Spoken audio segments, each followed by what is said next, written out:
Sobat Diet Kalori, bertemu kembali dengan saya Erwin Eka, founder dari dietkalori.co.id.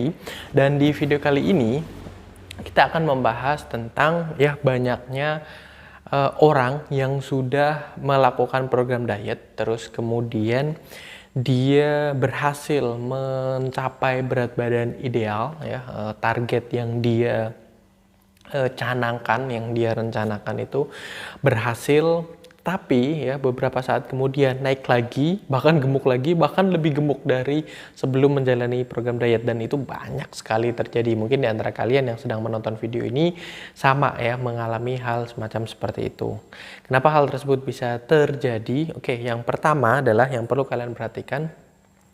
Banyak sekali orang yang menganggap diet itu semata-mata hanya untuk mencapai berat badan tertentu atau menurunkan berat badan tertentu, menghilangkan sejumlah lemak beberapa kilogram dari tubuh. Padahal diet bukan hanya semata-mata untuk menurunkan berat badan saja.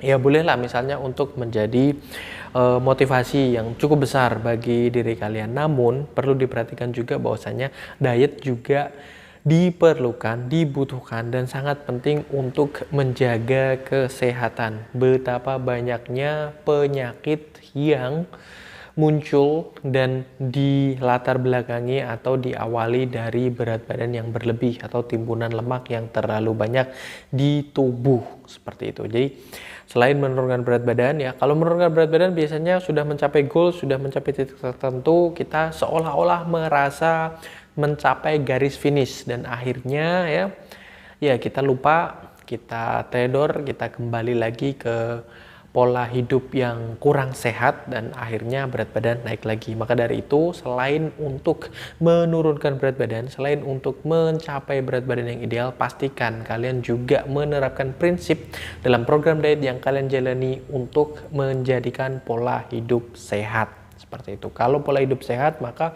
kalian akan menjalani pola hidup tersebut seumur hidup demi kesehatan kalian, demi tubuh yang lebih sehat, tubuh yang terhindar dari berbagai macam serangan penyakit. Kemudian yang kedua, biasanya hal ini terjadi bagi kalian yang biasa menjalani program diet yang terlampau ekstrim. Sehingga sesegera mungkin setelah tercapai tujuannya, maka diet tersebut harus segera mungkin dihilangkan, harus sesegera mungkin tidak lagi dijalani. Karena itu tadi terlampau ekstrim, terlampau memaksa, terlampau menyiksa, sehingga ketika berat badannya sudah sampai di poin yang ideal, poin yang dirasa cukup untuk berhenti menjalani program diet tersebut, maka sesegera mungkin sudah mencapai goal, sudah mencapai tujuan, maka program diet ekstrim yang kalian jalani akan segera ditinggalkan dan akhirnya yang terjadi adalah berat badannya naik lagi. Seperti itu. Terus kemudian selanjutnya yang banyak sekali terjadi juga adalah biasanya seseorang setelah mencapai berat badan tertentu mereka menghindari atau melupakan jenis olahraga yang biasa mereka lakukan. Mungkin yang selama ini dilakukan terlampau berat, terlalu menyiksa gitu, karena ingin sesegera mungkin mencapai berat badan tertentu, akhirnya yang dilakukan cukup ekstra berat, tidak bertahap, langsung menempa fisiknya secara benar-benar mempush sampai ke batas limit maksimal. Kalau masih mampu, masih berolahraga lagi gitu dan beban misalnya tingkatan intensitas dan beban berat yang dipikul selama olahraga itu terlampau cukup berat, dan akhirnya ketika sudah mencapai berat yang dituju maka olahraganya ditinggalkan karena terlampau berat. Sama kayak prinsipnya kayak diet ekstrim tadi, akhirnya mereka atau kalian mungkin yang menonton video ini meninggalkan kebiasaan kalian untuk berolahraga dan akhirnya berat badannya naik lagi, seperti itu. Terus kemudian yang terakhir yang sering kali terjadi itu adalah kalian menjalani program diet di mana menghindari salah satu jenis makanan tertentu di hampir semua video saya menjelaskan seputar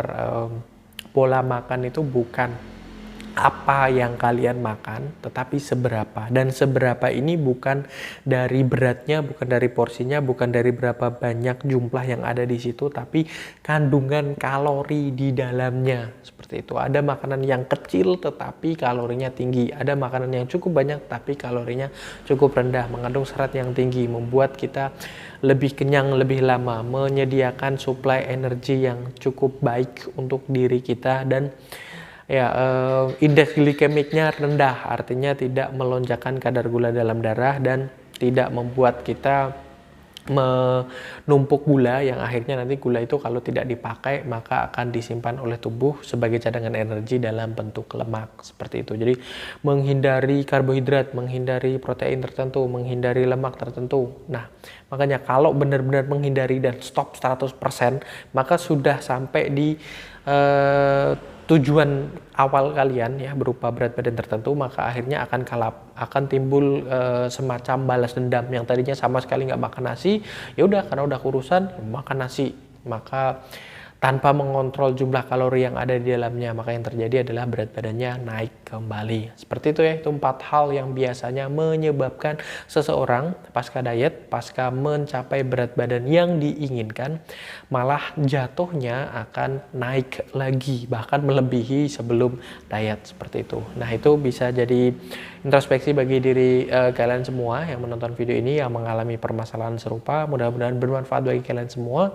Jangan lupa like, comment, dan share. Subscribe juga bagi yang belum subscribe, dan tekan tombol loncengnya supaya mendapatkan notifikasi setiap kali kita mengupload video baru. Dan jangan lupa follow sosial media kami yang ada di bawah ini juga ya. Ada podcast, ada Instagram, ada Facebook fanpage juga. Dan sampai bertemu kembali dengan saya Erwin Eka dari dietkalori.co.id.